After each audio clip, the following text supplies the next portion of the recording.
Hello, everyone. This is episode 16 of game week 15 of the We're Going to Win the League podcast. I want to say hello to all our regular two viewers, more viewers, but two subscribers in John and Chris. And shout out to Eddie now. And Eddie. New subscriber. Obviously, guys, if you want to come on and join us some week, I'll remember your names, but this is the only time these guys will talk to me about you. So feel free to come on, pop on, give your opinion. That'll be absolutely amazing. And anyone else who's watching this. So obviously we're going to jump in into the week. We're going to start with one of the best games of the season so far, was Aston Villa versus Arsenal. Aston Villa basically stunned the league leaders and stunned me, to be fair. I didn't realise how far up in the table they were until after the game when they said they were second. So absolutely amazing game from start to finish, and Aston Villa kind of opened up some of those cracks that Chelsea created, I think. But Tom, without further ado, what was your opinion on the whole game? What were the positives? What were the negatives? And what would you like to see more of Arsenal to come back from that defeat? Right. So first of all, I think stunned is a bit too much like a heavy word. I mean, we just have another defeat. So the negatives were that we just let in a goal on the 94th minute, the very last minute of the game. So this is hardly a big hoo-ha. It's just a loss, and it was a very narrow loss. Villa did do well though, but we had quite a lot of chances, quite a lot of great play. I don't know why I'm doing this silly thing of smiley faces and crying faces and all this stuff, but I think it was a very entertaining game to watch.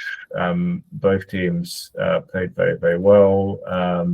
I think Aston Villa did have more of the sort of goal scoring opportunities than Arsenal did, though, to be fair to them. I think Raya did well to sort of save that early one from Watkins, even though, he sort of shot straight at Raya because he was sort of doing quite a lot of skill and got through a few players and then just shot it and didn't read up where he was shooting. So it wasn't a great sort of shot, but it could have gone anywhere, really. I think, when Cash scored, I think then Arsenal sort of came back and did very well sort of straight after the second half started. Guess who was the responsible defending that first goal, by the way? I can give you a clue. It's your favorite player. Begins with I know. He kind of just let that go through in. I was a little bit disappointed, to be honest. I'm not too sure whether that was. I think it's probably because his natural position isn't on the wing, so he doesn't sort of track back as much as an actual. I think he just got caught up. Yeah, I think he just got caught up. By the way, Calafiori. I think it was a bit of a communication.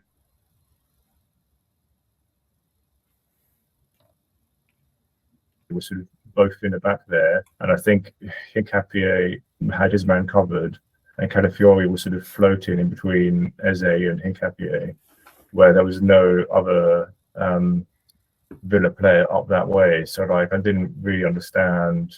I think they both didn't really communicate very well. Then that's how that sort of error happened.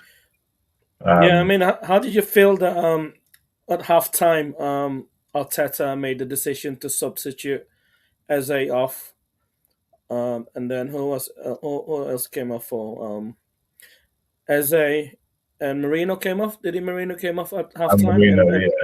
And stuck in Gyökeres. Marino came off coming at halftime. Gyökeres and Trossard came on. Well, that obviously was a very good call because Trossard then went and scored a goal. So that was definitely the right call for Eze to take him off and put Trossard on.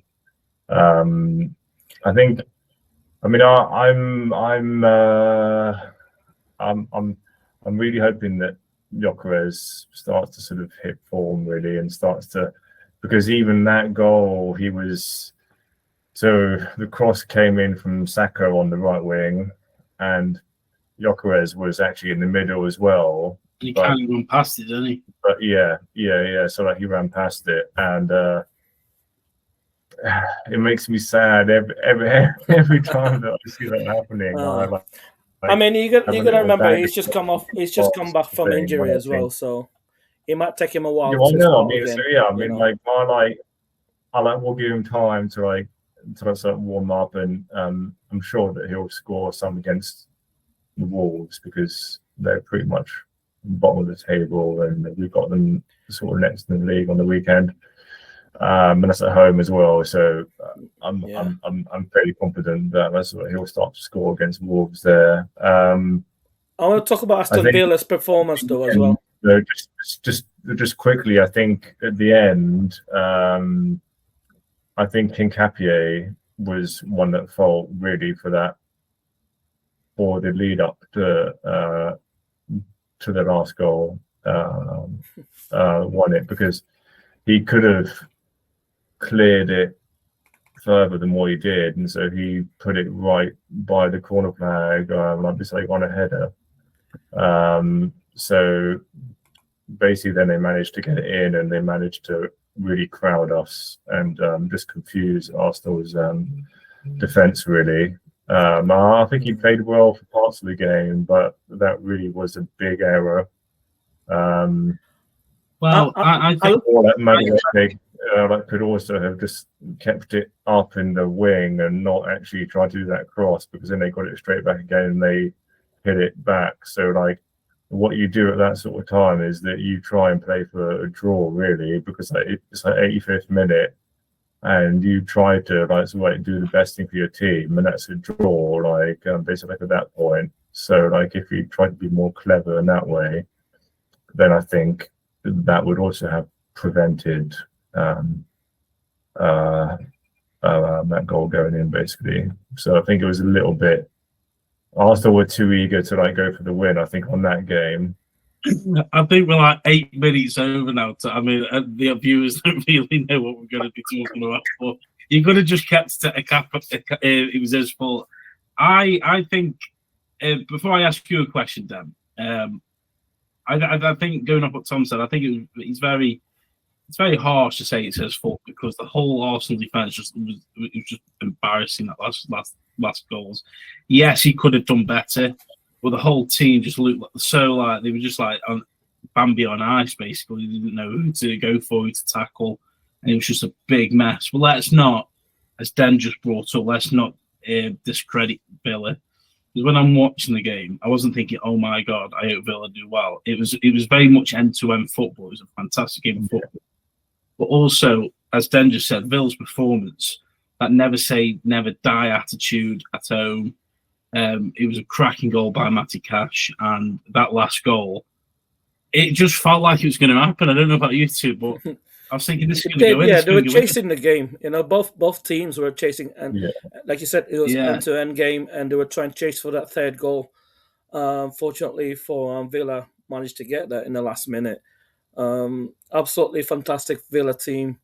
It seems like it was just really joy to watch that match. Not taking anything from Arteta, but they were just outclassed just a little bit. Aston Villa just outclassed Arsenal in that match. I think Arteta didn't really change tactics. I think he just came in what he usually do best. I felt like the Aston Villa game, mirrors a bit of the Chelsea match.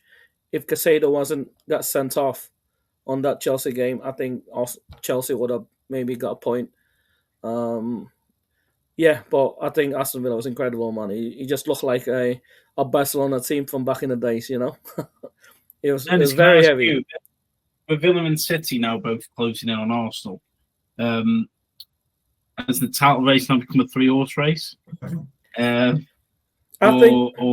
Or can Arsenal steady the ship again? And I'll be honest with you, I didn't realise how far up Aston Villa were, so kudos to them. But City now 2 points behind Arsenal. What are your feelings? Can they steady the ship, or is it number 3 horse race? Mate, like Arsenal's gonna bottle it again. I'm kidding, of course. No, yeah, despite the loss You're the champions in November. You're the 6-week champions. They won the league. I still believe Arsenal will continue to win their next few games now. Like you said, it was an odd game because Aston Villa were on form. They've won 4 matches in a row. Just made it 5th against Arsenal. But Arsenal are still the favourite to win the league. I think they can pull it off. As much I hate to say it, but Arsenal are very strong. They still have the team. You see, going back from last part, it was James and Tom were very confident saying, I can't see Arsenal losing 3 games in the rest of the season. They've lost against Villa now. They've still got to play City, Chelsea, Man United, Liverpool again, and Villa again. And some of the relegation teams are going to be pushing on near the end of the season.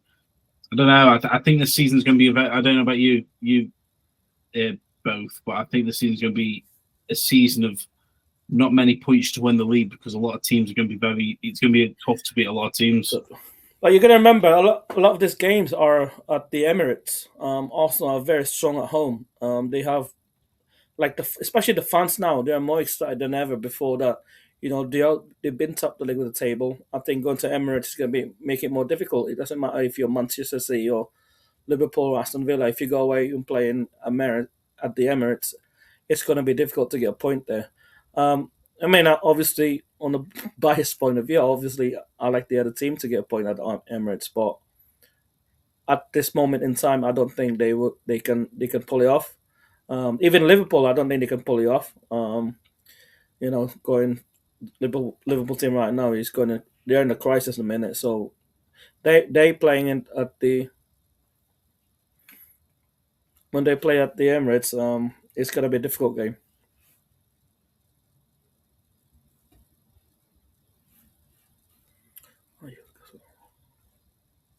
The sort of time that the key players play, but I do think very much that it's just a blip. All teams will, I'm sure, lose. Arsenal in the top sort of 3-4 teams will all lose sort of 1-2 games or something like that because it's a long season, it's a tough season. But I think Arsenal have got the best chance going from there. It's ended out 18-game unbeaten run actually in all competitions, so that's massive for confidence as well for Arsenal because when you build. I don't think that. No, that won't affect our confidence. No. Well, not that. Tom, I've noticed since Arsenal doing top, you're very, very defensive in Arsenal, but to lose an 18-game unbeaten run, it kind of affects the team because obviously the had expectations and you are, because at the moment Arsenal clinging to being top of the league. So it's not like they've got, having an 18-game unbeaten run, less goals going in the net. It was all these things on top of giving them confidence, momentum. Yeah. What I'm trying to say to you, I'm not. Don't worry. I'm not battering your precious Arsenal. What I'm saying is, to lose 18 games unbeaten, that's impressive. So I'm actually praising them. What I'm saying is, it will affect the team. I'm asking you, do you think it will affect them? Clearly, you don't think it will affect them. Yeah, no. So I can hear what you're saying, and I get that, but I think they've got such a good squad, and I think it is about Arteta and the way that he manages the time that the players are on the pitch. That is the most important thing here. I think we have got a good chance of beating Wolves next week, and then that will get our confidence back up, So, but I don't think it's going to start to have a losing streak here. So that's what you're saying. No. And then before we go to you for one last word, before we move on to the other games, obviously, Unai Emery now, the resurgence is real, let's be honest. They've won 9 of their last 10 league games. And I'm just reading some notes I put together. It gives them genuine credibility. And it really does because, again, I've said this 3 times now, I was shocked to see how far up they were because at the start of the season, they couldn't score a goal. Yeah. Dennis, any last words on that game? Anything you want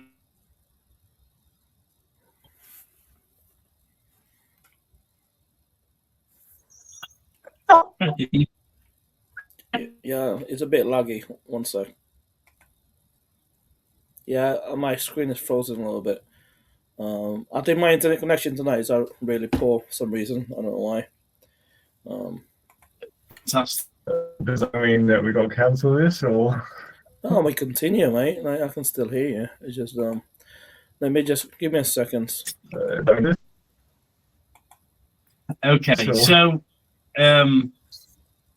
obviously we've got to remember this. Yeah, sorry, Greg. I'm back now. Yeah, just a quick thing. I think the Aston Villa player. I think one stand-up player for me in that game was Rodgers, who plays on the left wing. That fella, man, he's so skillful. Like he gave Arsenal a hard time trying to defend him. He was taking on 2 or 3 defenders, trying to get across the ball in. And let's not forget, Ollie Watkins really did very well as well. I know he got taken off quite earlier, but Aston Villa looking like a proper team now. I don't think it's not like they're finally gelling. They're putting the tactics that Emery's putting out, and you can clearly see it because of the results. Yes, indeed, they lost a few games at the start. They drew a couple of losses, but now they seems to be on a roll. I'm hoping that they can continue the form and really give Arsenal the title race that's needed to be. It'd be fantastic if Aston Villa can clinch the Premier League title this season. I would say it would be the biggest banter in Premier League history for Emery to win the Premier League before Arteta can. That would be the funniest shit ever. I would frame that results, by the way, on May. I would just frame it, post it. For every birthday that James has, I will print it on a postcard and send it on the mail every Christmas, birthdays, whatever celebration. That would be a fantastic thing to happen. Aston Villa to win the Premier League. Do you think that can actually happen, though? Anything can happen at the moment. People didn't think Liverpool could fall off. People didn't think that Manchester City could fall off last season. No one knew that. Evidence. I mean, like you aren't really giving much evidence. Well, the evidence in the results, Tom. If you look at the game and they just beat the mighty Arsenal, they made them look like a schoolboy team. Aston Villa really put up a fight. This is why I said to you when Chelsea played you, it opened the blueprint for. Somehow Brentford didn't get the memo or whatever, didn't get the bloody message how to beat Arsenal and how to tactically defend them. Sensational. Aston Villa broke it up. Aston Villa broke that tactic. That's what Chelsea did. Arsenal had a very, very good chance at winning, and both teams were end to end, as you both said. And so, but Aston Villa were far more superior. I personally thought Aston Villa actually played well. I thought Aston Villa played better that game. Arsenal played well, but I thought Aston Villa. That's what I said as well. But Dennis clearly trying to make it sound like it's like a sensationalizing it to basically the point where it's untrue, isn't it? So, there you go. Well, obviously, I was going to ask this question at the end, but I'm just going to ask now as we talk about it. Who will Arsenal be top of the league at Christmas? Dennis? I will say no. Manchester City will be top. Arsenal will be top of the league, yes. Okay. Just so when I do the pod after that Christmas, I've got something to record back onto. Yeah. That's it. So, oh God. Let's move on to a very entertaining game at Allen Road for Leeds versus Liverpool. Yeah. Where do I start with this? It looked like Liverpool, when Ekitike gave Liverpool the lead, it looked like they were going to go on 2-0 up. They were going to go on to either thrash Leeds or comfortably win the game. I don't want to say much more because I feel like Den's got the same feelings I have. But what happened, Den? What happened? What happened? Well, it felt like a loss. The overall result was 3-3 at the end. Going to playing Leeds away was always difficult when you're morale is low. Onslaught made some changes, started Jones in midfield, and obviously started Ekitike on this game. Ekitike has been on the bench in the last couple of matches over Isak, but Ekitike shine on this game particularly. And let's not forget, this was the third match that Mo Salah has been benched. Obviously, he didn't play any part of the Leeds draw. He's definitely unhappy about that. But yeah, going into the game, the first half of the match, Liverpool were on fire. I think they controlled it. They had more composure, and it looked like they were able to handle Leeds' attack and get the defense in properly this time. And obviously, after the second half, Ikiteke got the first goal. It was a bit lucky, I think, because I think the keeper made a pass to his defender, and the defender sort of missed the ball, which Ikiteke intercepted. Yeah, it was a good composure. Who intercepted it? I can't remember who it was. Yeah, and then Ikiteke was defender that so the right back was passing it to the centre back. Yeah, the centre back went yeah. Centre back. Ikiteke so it was a great goal, and then he scored another goal within 2 minutes after going head to head. It was a good assist. Yeah. So to make it 2-0. You can see the passion we could take in his eyes. He was just celebrating, like, he was doing kissing the badge. It meant a lot to him. I think that's more to that. Like again, Slot benching him, for over Isak, who's not been playing greatly at the minute. But what can you do? When you have those two best strikers in the Premier League, I would say, who aren't playing together, which I find it really surprising. Like, how can you be a manager when you have all these players in disposal and you're not playing them together? Like, if you need goals up front, you have Ikitike that's proven to score goals, and you have Isak who scored 20 goals for Newcastle last season, and somehow you can't find a way to play them both. What is this bullshit, man? Like, it's like saying, Gerrard and Lampard can't play together for England because they're a similar player. Like, no one's ever tried it. Well, work on it, fucking use your brain. Like, just put them together, figure out tactics around them, and you get them goals in. Yeah, exactly. But it's just keep the same mistakes. I'm putting Gakpo. Gakpo was non-existent in the game. I hate Gakpo, by the way. I'm not a big fan of his. I think he's just I wanted to guess. I'll be honest with you. You kept that quiet. I think Gakpo should start from the bench from now on. I think there's far more superior player than him even Rio Ganamo are probably way better than Gakpo. But he just doesn't get a chance. Also Keisa. So it was. What do we think when Leeds came back? Then I mean, do I need to start why Leeds came back? Another atrocious. Yeah, let's run back. I think Liverpool handled the other composure. We thought we were gonna take it all in, and then one attack from Leeds, sort of, your usual suspect Konate made an outrageous tackle, which he didn't have to, by the way, because the ball was going out, and he just launched at him, caught him on the foot. VAR reviewed it, and they get a penalty. And we agree with that one. Let's be honest, we all agree with that one. There's a lot of people go on week out saying.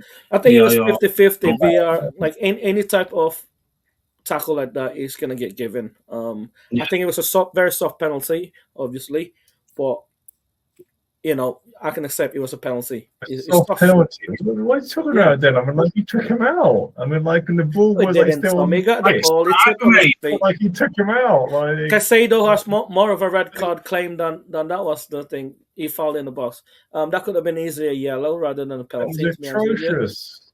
It wasn't. Atrocious. It wasn't. Yeah. Well.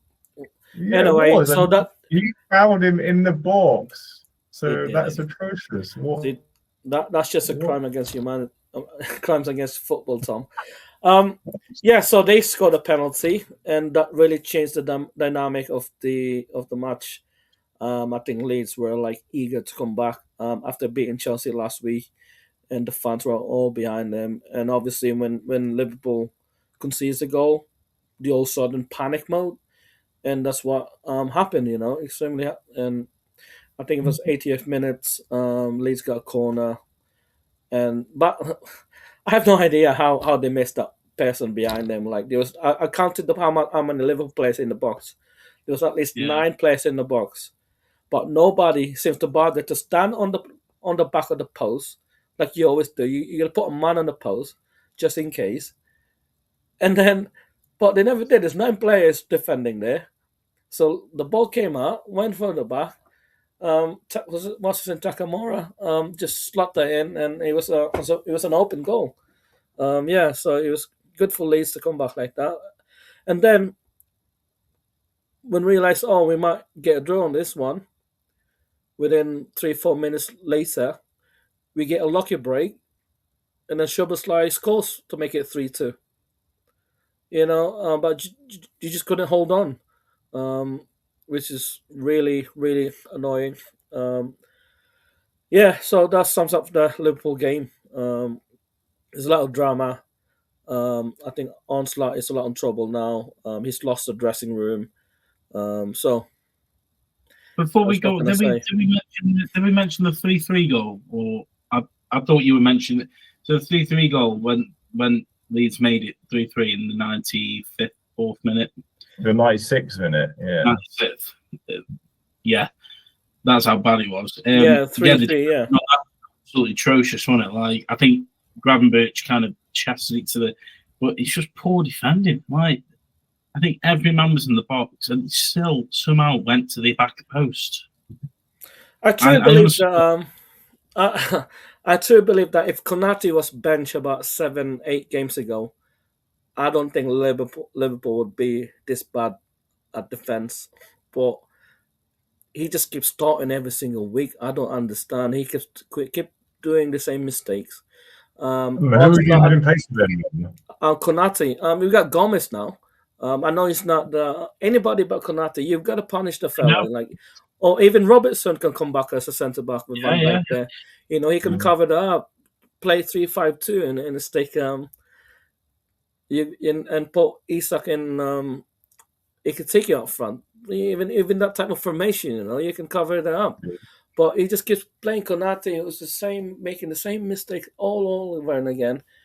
And I just can't help it that, at the end of the day, it's the manager's choice. I think at this moment in time, I think Onslaught, I feel like he needs to go. I just don't like the way he's playing, choosing this team every week in and week out. Before we go on to the big talking points, because obviously that'll bring in a lot of comments, I'm sure. I just want to ask Tom, if you watched the game, fantastic. If you didn't watch the game, it doesn't really matter, because my question is more about how do you feel being top of the league, Arsenal fan, and seeing Liverpool in this abyss of performances, really? Because I'm sure if you didn't watch it, you understood that Liverpool were 2-0 up, and you're probably thinking, it's going to be a routine win, and then you must be thinking, what is going on? What is going on over there? I mean, what are your thoughts on this game? Not this game alone, but just Liverpool's inability to hold onto a winning lead. I watched the highlights of it. I mean, again, it's shocking, isn't it? How you're able to go 2-0 up and then still end up with a draw. Absolutely shocking. I mean, I've always that I'm a fan of football kind of first and then team second sort of thing. So I'd rather see them play well, than play terribly, because I like to watch beautiful football. And Liverpool at the moment are not playing that. So to be honest, I would rather, and also then I think that it's also more exciting if the great teams are playing well and there's not a lot of points gaps in between the sort of top 3, top 4, and that makes it much more like an exciting league to watch, because you just never know what's going to happen. But now it's pretty obvious that Liverpool are not going to be up there to try and contend for the title. So it's it's sad, really. I think finishing top 4 this season is going to be difficult, and we need that top 4 spot in order to, obviously bring the money in. Especially when you spend like nearly £200 million over the summer, you need that revenue for the Champions League. Just being on that spot, it makes a difference, Do you think they'll bring a defender in January, Dan? Yeah, I think they will be on a buying spree. I think I've read on the rumours on the BBC Sports today that the Reds are looking to offload Konate for half the price, 15 million. Anybody want to take him? I think Konate's form dropping him. I don't know if he think that he was going to go to Madrid, or he was trying to protest about his contract that Liverpool didn't offer him yet.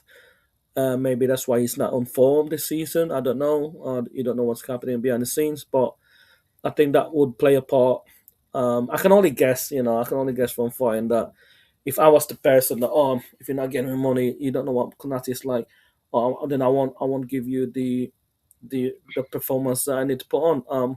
By the way, that's just a guess, by the way, so I have no proof of this. But if I was to work here, I'm not getting my wage properly. Obviously I'll do half the work. Perhaps maybe that's what Konate is. Isn't that a bit sad and a bit too? Isn't that a bit unprofessional? Yes. Too good. I mean, if he's just a bit out of form, then surely the team should try and help him to get on form and not sell him. They train every week. I think they get in the training every week. They're doing the right thing at training, but it's just not.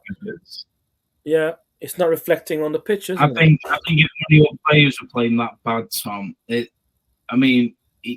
every match there's been a controversial incident where Konate has been the culprit for it.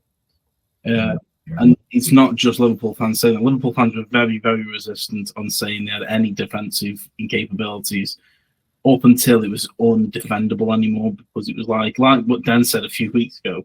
It felt like he was doing it on purpose. It felt like that, I'm not saying he did, but it felt like he did it on purpose, because it's very well known that he wanted to, he hasn't signed a new contract.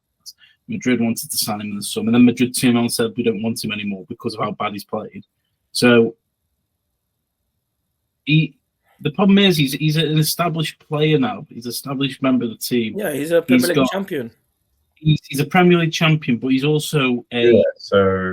Yeah, but what I'm saying, he isn't he's letting his team down, so it's okay saying the team should help him, but how much more can you help him? Because Van Dijk's taking a lot of slack for him. He isn't covering his men. He's kind of just... He's not going the goal side. It's all things you learn from a very, very young age. If you can't get the basics right, how can you defend that? I mean, how can you go the next day and say, right, we need to support you because you can't get goal side if you're a man, which they learn you in under fives.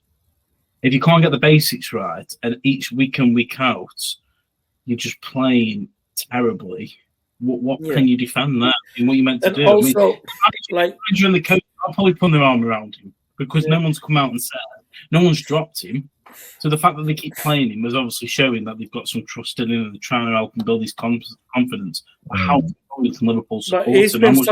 It's been subbed off a few times as well, the last 2 matches, but he didn't this week.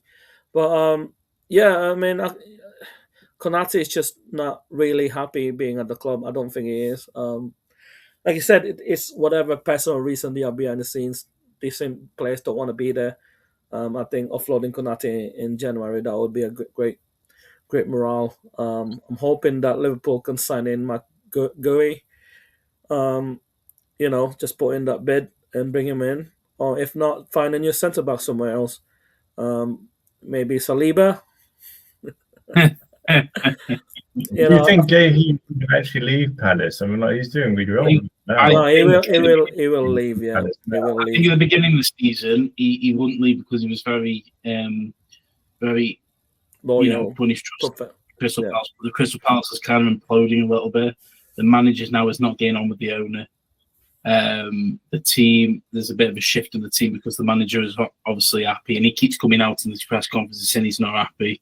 It wouldn't surprise me if he's not at the club much longer, and if he isn't at the club much longer, then I don't think Gahey will be there either. So at the end of the day, he's leaving for free at the end of the summer, and Crystal Palace need to improve their squad.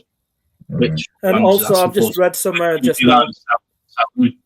Yeah, I've just read somewhere now that the Liverpool owner rumors has to be back in slot to stay. So that's a very strong stance to take now that they're gonna trust Slot to continue. But what else can he do? Like, he's done everything the last few weeks, trying to fix things, but he hasn't. But I know the owner don't want to be like, oh, we're gonna fire him now because we're doing bad. What can you do, man? He's not fixed anything. He's lost the dressing room, and even surely what you can do is like you just put Gomez in there and sub him for a bit. Of course, I think so. Yeah, but it didn't help though. Bradley got a yellow card. Show him that sort of he needs to actually do better. I mean, like Salah, that's why he's benched him, because he hasn't done very well. So like this is why this is the point. I want to move on to the Celtic now, if that's all right, because time's going on, and we all agreed that we moved the time on. So I'm going to start this as a bit of a segment because it's so unbelievable. I am still, as much as I think Slot should go. Let me just go over it. So basically, Salah came out in the mixed media room that they have after Premier League games, where more than one TV program get to have the chance to speak to the players. And you only really go in there and say something if you really want to. You don't have to. It's not an obligation. So he's gone out there to say something. So basically, Salah's turning around and basically saying he's been thrown under the bus by Liverpool. He basically put all the cards on the table, and that his relationship with head coach Arne Slot is now broken down. So a little segment to this. Obviously, I know that it's very widely to get out there, but the main point is he's many times said he's had a good relationship with the manager, but all of a sudden they don't have a relationship. I don't know why, but it seems like someone at the club doesn't want me. So he's also put that obviously he'll always support the club. My kids will always support the club, and I love the club so much I always will do. This is unbelievable. It's not acceptable for me, and I don't know where I'll be come after the AFCON Cup of Nations.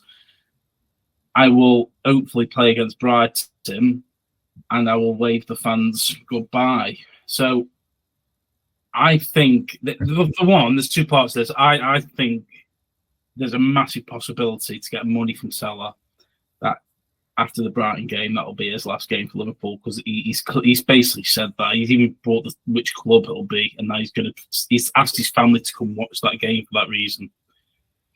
Liverpool go off without Salah because he goes to the African Cup of Nations, so they're going to be without him. Right, this is where my stance is before I get both of your comments. It's okay saying Salah has lost the dressing room, and he's probably hasn't got a relationship with Salah. But for how long now have all of us said Salah should be dropped, the manager should be doing something? Salah hasn't played good enough. He's been out of form. He needs dropping because no player is bigger than the club. And regardless of what he did last season and the few seasons before, if you're having a shocking time, then you need some time on the sidelines. Number two, Liverpool have to prepare for a month without Salah. So 3 games coming up, not starting. You could also look at that and say, well, we need to look at a way of playing without you for the month. We need to look where we need to improve maybe in January. So for me, I think Salah is bang out of order for putting that out. But don't get me wrong, he's done amazing for the football club. I love him as much as I could do. But the problem is, he has been shocking. He hasn't played very well. He needs time at the club. We've all said that. We've all said every week he needs dropping. He gets dropped, and now he comes out and says, I'm not happy. This isn't acceptable for me. I was promised things. Well, unfortunately, Liverpool probably promised you getting more goals, promised you making more down the right wing, promised that you track back more. That's my thoughts. I think I am more for the club than I am for Salah on this statement. Guys, Dan, I want to start with you as a Liverpool supporter. Throw it at me. What do you think? As I caught you, Craig, bang out of order. I think it's a little bit harsh word for me to think. I disagree with that. Obviously, Mo Salah came out with a statement that saying someone at the club wants him out. which is fair play to say. I think he might just wanted to say it because he wants to live by himself, He's trying to push a way out of the team. So there's always two sides of the story. He might say, oh, accusing somebody at the club wants me out. We don't know if it's actually Mo Salah wants out of the club, So that's two things. But yeah, I mean, he's allowed to say what he needs to say. I'm not mad at him for saying it because he is Mo Salah after all. What he's done for the club will never disappear. He's always going to be a legend no matter what he does now. Is all respect to Mo Salah. He can criticize the team at the minute and we'll take it as in a chin. But because he's allowed to do that, he's provided so much for the team. It's just his own opinion. He felt like he's getting respected by the manager by getting dropped. But I feel like if the manager wanted to drop Mo Salah, he could have a word with him, maybe behind the scenes. Look, if you just drop Mo Salah without an explanation, like you said, Craig, we have to prepare for without you in AFCON because you're going away. Why don't Onslaught talk to Mo Salah, saying, look, hey, Mo, I'm not going to start you this game because of my decision of this.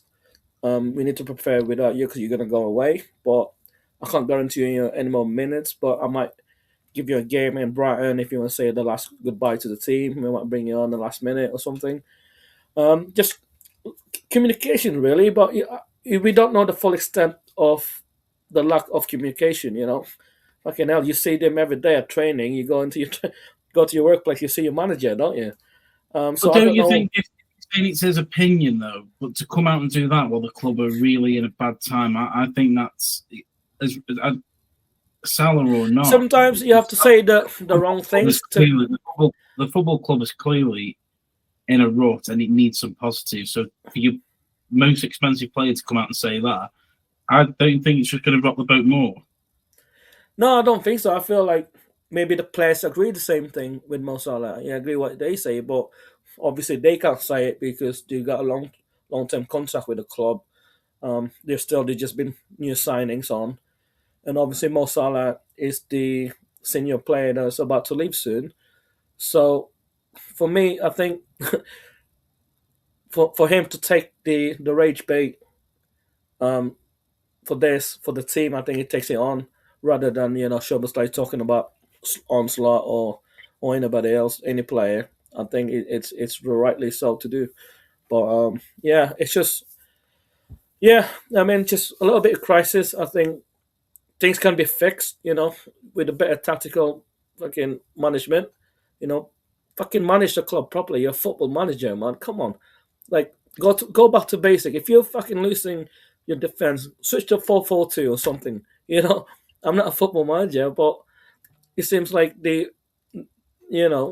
can do something different. Just don't fucking play the same tactics as you've been doing for the last 8 matches, and you're losing the game. It's just not right.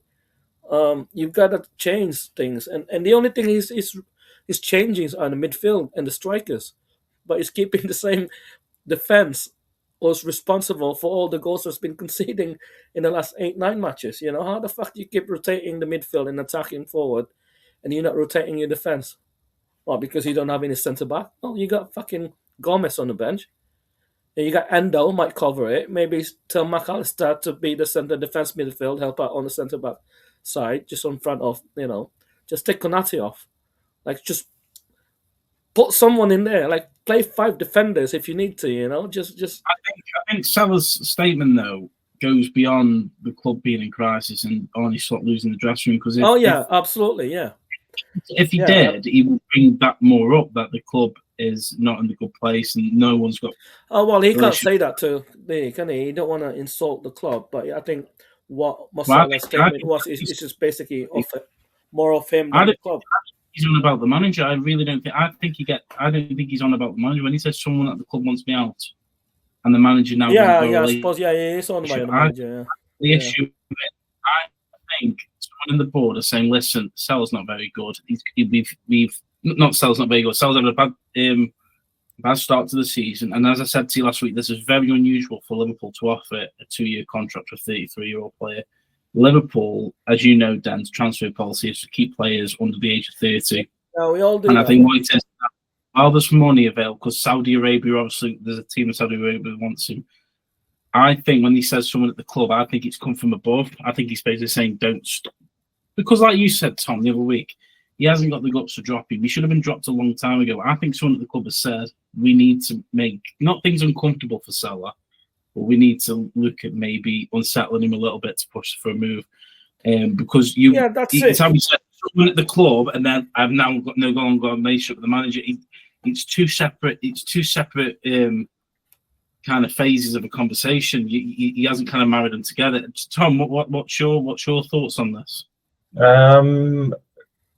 I think I'm taken back to the Isaac basically sort of incident where he put some things on Twitter about Newcastle and him not liking the management there and stuff like that. I basically think the same as what I think both of you are saying in terms of, I think no player should be bigger than the club.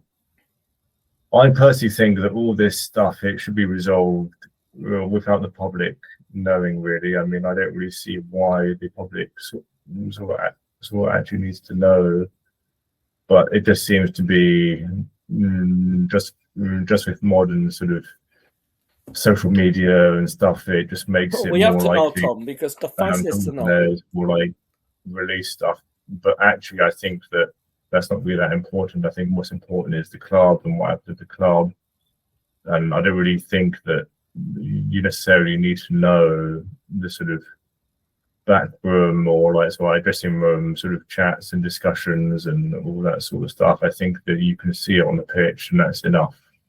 I don't think you need to sort of have that. There was no need for him to go into that mixed media. The thing, like, players just walk past that every day, and there's no.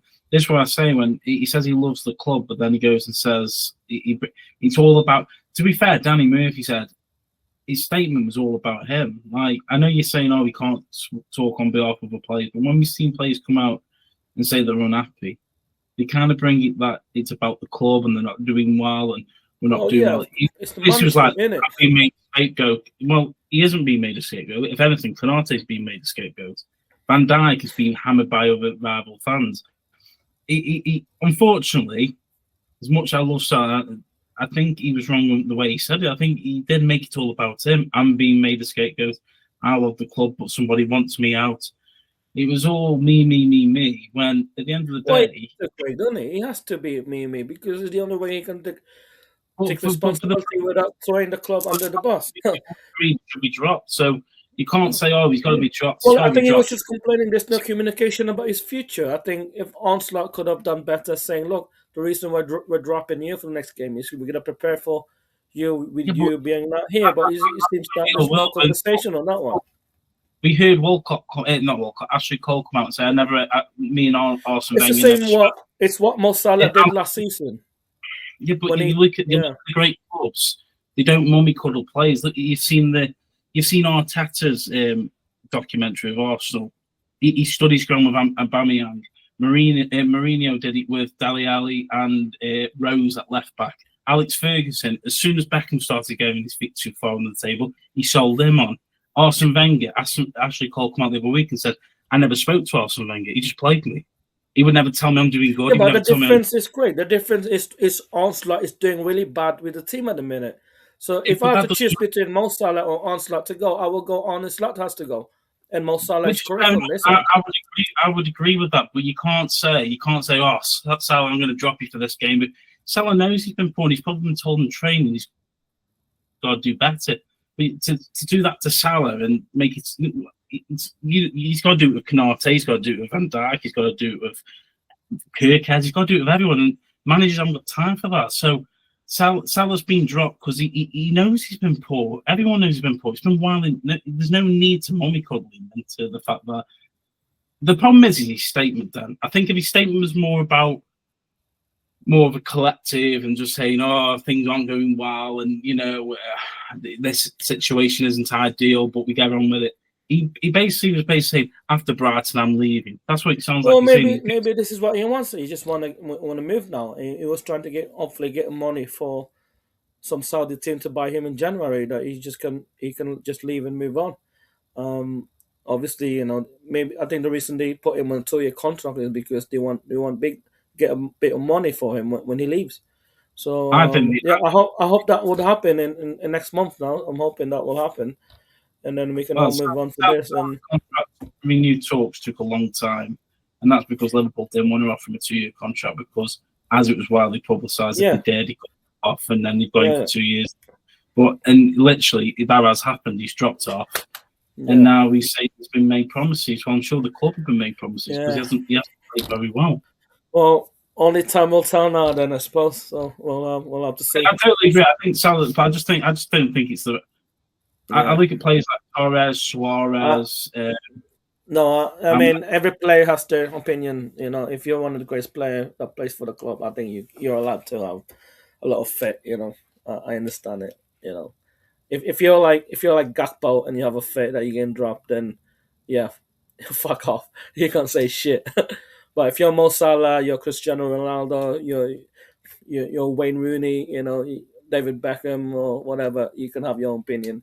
And it might not be for the good for the club, but you're entitled to say things. Club, I think to come out and say I love the club, but I'm going to put more scrutiny on them. Well, the problem is the club is not in a good place, and now this has brought up more stuff. What's going to be the pre-match talk now for the next game? Well, the media's going to milk it now. I think it's not going to be about how you can do better. It's going to be what's happening with Salah. But that's going to be the question now. I mean, Arsenal needs to do better now. I think he's going to put the nail in the coffin and sort his defense out, and just get playing again and get a win, at least get 2 or 3 wins in a row and win, which we haven't done. If Tom put a challenge for Liverpool to win 5 games in a row, he'd have an afro by now. But I think it's just like the only way. I think all you guys want really. All you guys want is 3 points for Christmas. Oh, he's rubbing his nose up. This all be forgotten, Craig. If we win the next 3 matches, Premier League matches, get 9 points out of them, everything will be forgotten, and Mo Salah will be gone, and hopefully we'll get a new centre back in January after Christmas. And we'll continue from there. Hopefully fight for the top 4, and FA Cup is just 2 cups that we need. It'd be amazing if we can go through the FA Cup through and through, and hopefully get to the final of it and try and win it. That's the only way that we can forget the bad start of the season and win a trophy this season. Which, by the way, Liverpool has delivered before. We didn't win the Premier League, we didn't Champions League, we could win the League Cup. Or we won the FA Cup with other things. We're not Arsenal, man. We got to win a trophy somehow. We always find a way to get that trophy. If you look at the other team, I mean Arsenal and Arteta, they tend to ignore the smaller cup because they think it's the Mickey Mouse Cup, as James would describe, which is a disgrace, by the way. When you need a trophy, you don't insult the Mickey Mouse Trophy when you're not won nothing for 6 years. So absolutely. Yeah, you got to respect the league.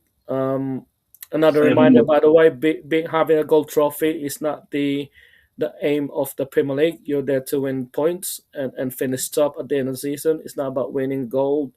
If you get gold, it's an extra bonus. It's like when people do a good job, they got a bonus for going an extra mile. It's not always, but if you do, yes, you get it. I don't think that we should continue talking about a gold trophy, gold-plated trophy. By the way, FYI, it's not like a 26, 25 karat gold. It's a great achievement, but it's not a goal. Otherwise, every team would go for a gold trophy and try not to lose. But it's not the goal of the game. The goal of the game. They're not able to do it. That's why they haven't done it. No, the goal of the game is hard to do. That's obviously the thing. It's very many hard teams have done it on their own league. do that. England, there you go. That's for another conversation. Should we move on to the Howlers thing? So I'm just going to remember these two together, and it's going to be very quickly. And you two can lead on this one. So Man City won Sunderland the weekend at 3-0. Man City really now pushing on, to be back. I think they've kind of married, a lot of new players come in, young players, and He's had to try and get them all working together.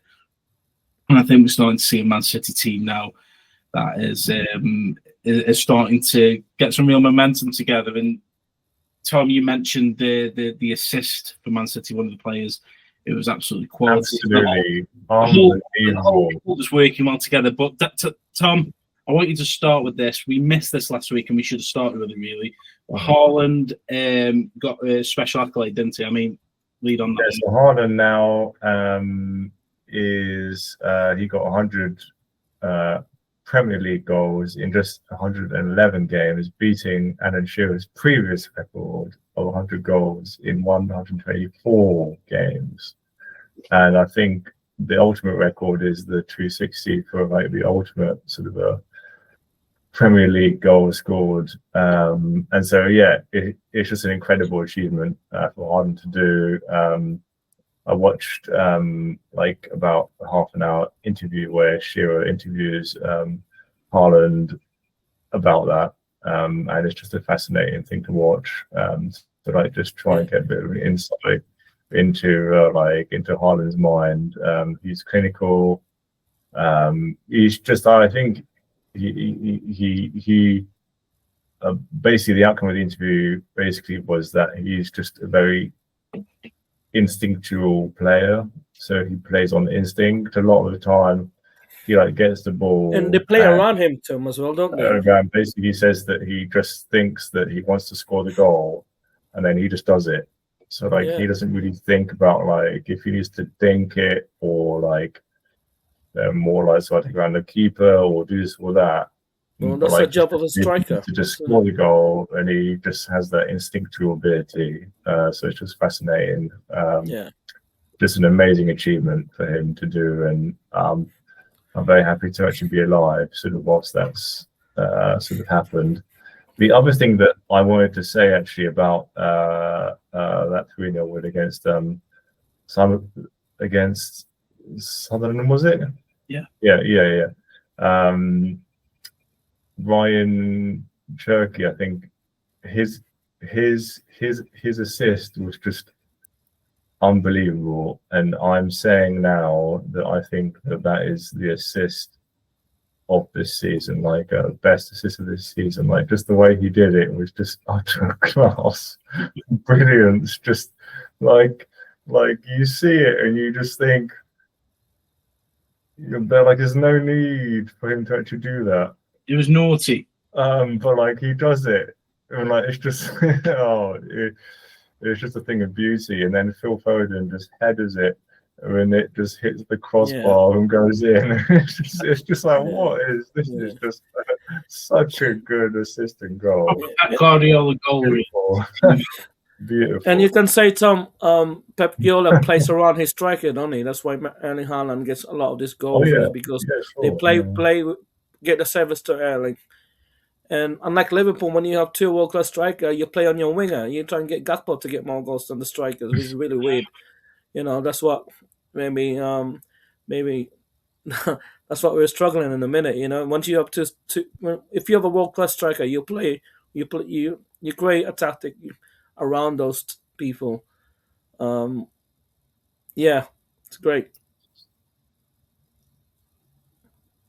Yeah, and I think that finishes the pod off pretty good because I think then we're losing you a little bit. Fantastic, thank you guys. That has been 1 full hour of content. And are we doing the howler and thingy? We can do the howler, yes. So sorry for anyone who's not watching. We had a little conversation earlier about trying to push things through a little bit quicker. So this, I really like this. So yes, Tom, who is the player of the week for you, mate? Or should I say player of the game week 15? Yeah, the player of the week for me is Ryan Cherky from Man City, because that was just an amazing assist. Fantastic. And the howler, who had a right clanger this week? I would say Hincapié, because he should have not kicked it out for off the pitch, because that was quite close to the corner flag and they got a header, and that's what ultimately led to the goal. I think he should have tried to clear it or offered to pass to like a striker up front instead. Okay. Dennis, your player of the week, if there is one, and the howler of the week. Thanks for the question, Craig. That's a very important question. Player of the week for me is obviously Aston Villa player who scored in the 90 plus 4 minutes into the game. His name is Buendia. Buendia. Buendia. Buendia. What a player he is, man. He came in as a sub. He deserves to be player of the week. And for my howler of the week, I think you can guess who it is, Craig. Mr. Konate for giving a ridiculous penalty against Leeds. Absolutely horrified when he did that. So Buendia against Arsenal and Konate giving penalties to Leeds. That's the howler. Perfect. And I totally agree. So the player of the week, I'm going to go with Buendia as well, because he came on into the second half. Typical Liverpool. Well, no. Typical Liverpool fans. Think about it if it was Man City at the top of the league then, and Aston Villa were drawing with Aston Villa and they pushed him right to the end. I just thought the goal, he was in the right place at the right time. He didn't. How many times did we see that in the 6-yard box and he goes over the bar? I thought he took the pressure on pretty well. And at the end of the day, it was the biggest talking point of the weekend. So player of the week all day long. Howler of the week. I am going to go with. Mo Salah for speaking out. I think keeping it to football. I mean, keeping it on the pitch. I was going to say Salah, but I thought we've got to keep it onto the pitch. I'm going to go with Declan Rice. Nice. I thought he had a poor game. I thought he, especially in the 80th minute. All players. 80th minute. He had a poor. Great. Guess who got man of the match of the Aston Villa Arsenal game on the TNT Sports? No, Odegaard. It's that Martin Keown gave it man of the match for some fucking reason. Is it Martin Keown? Is that his name? I feel so sorry for him. Yeah. God has been injured for how long? Look at his Keown. How was he a man of the match though? Did you watch the game? I did watch the game, and I think the reason why he gave it was because it's like the first sort of game that he's back in that he did actually. The words that every time I listen to him, every time like the decision against Arsenal, he goes, "Oh, that was wrong for the referee to call that foul against Arsenal. Arsenal foul somebody. Oh, that should have been a yellow or something." Arsenal. I think you'll find then that the other commentators he shouldn't be commentating, mate. He was pretty good. I'd say he was pretty good. It wasn't biased for Arsenal at all in that commentary. Oh, mate, Martin Keown. Actually, it's funny you said that because I think I messaged the group chat and said the same thing. He said something so ridiculous. Like, I can't remember what he said, but it was like, he goes, "Oh, that's a corner that is to Arsenal. That's a corner that is." And then they replayed this. He goes, "Oh, well, it looked like a corner for me. It does look like it." Oh, and that's it. The foul as well. And he goes, "Yeah, I think Saka tackled someone from behind." And he took this play left back because he touched it with his big toe, this ball, even though he swiped him from behind. I was like, that's not a yellow card, that's not a yellow card. I think he's really unlucky there. I'm thinking if that was any other player coming in at that pace, taking someone's back legs out, but getting a bloody big toe on the ball. Absolutely horrible, man. Horrible to listen to. I don't think why they should hire people like that. The one thing that made me laugh, I saw a post-match with him and Arteta. So Arteta came to speak to him. And it basically says something like, the reason why you lost tonight is because this and that, and this is that because of the game you did. So basically he was talking on behalf of Arteta while he was asking the question. And then when Arteta replied, all he did was say, "Well, that's exactly it. That's what you pointed in the right words for me." And that was it. He walked away. So he didn't grill him about his tactics. He just Martin Keown just said, "Oh, I think the reason you lost tonight is because of this and that. Do you agree with Arteta?" And Arteta's like, "Yeah, exactly. I agree with you." And That's he just more walked away. because Arteta didn't want to Absolutely speak about shit, it. Honestly, because he wants to just go back and try and get ready for the next game. No, he was trying to give him a pass or why he lost, and he did. To be honest, I don't care. I don't care about commentary at all. I'll mute them now. I'll just. Well, you obviously are. Ali McCoy. Isn't it funny? I was just about to say, Ali McCoy is a bad. Isn't it funny?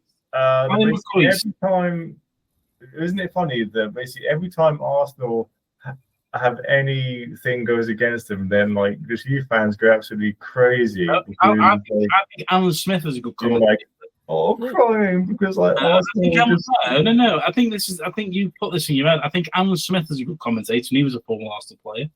I think Ashley Cole and Theo Walcott as well. I think Theo Walcott perfectly, but Ali McCoy, Martin Keown, I can't stand them both. Even Gary Neville, when commentating against Liverpool game and Rio Ferdinand, it was just horrendous. Actually, he's worse than Martin. Rio, did you see that awkward exchange at the bloody World Cup where he was trying to be funny with everyone, and he was so awkward. He was standing next to Kevin Hart trying to make a joke, and oh my god, it was so bad. Let's talk about that quickly. By the way, I didn't fully watch it, but I read it. Even the BBC administrator made. I couldn't watch it. It was embarrassing. It just been Americanized, that show, full of corporate things. Apparently, they had a lot of singers and dancers and YMCA. Village people. YMCA. And then Rio Ferdinand stood there and said something about let's stop calling it soccer and I want to rename it to football. And Kevin Hart was like, "What the hell are you fucking talking about, you dickhead?" And they literally put him on the spot. And Kevin Hart was like, "Hey, you're the boss. You're the boss. You do whatever you want." When Trump did it, he kind of flowed. He was basically saying, "Yeah, we shouldn't call it this because of this." But Rio Ferdinand was trying to be funny, and it was so cringeworthy. Yeah, that was a horrible. It was so cringeworthy when he was trying to be funny and standing next to a comedian, and you could see him shriveling inside. It's funny that, So but World Cup next year. He is the worst commentator ever. When he was on TNT, I used to actually mute. Rio Ferdinand is horrendous. He's worse than all of them. Yeah, I agree, Craig. Right, guys, I'm going to close this down now.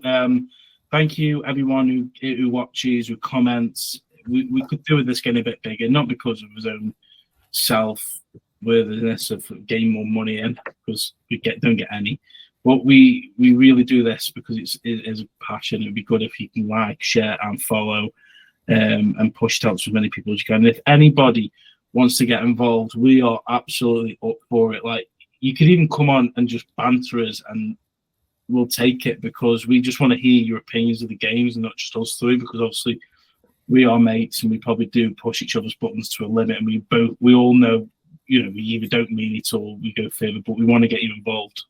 So thank you, everyone. Comment on the YouTube channel, and if you want to be invited to the next chat, you can jump in.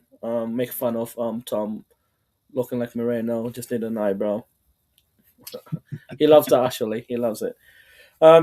So good night, everybody, and I will see you next week.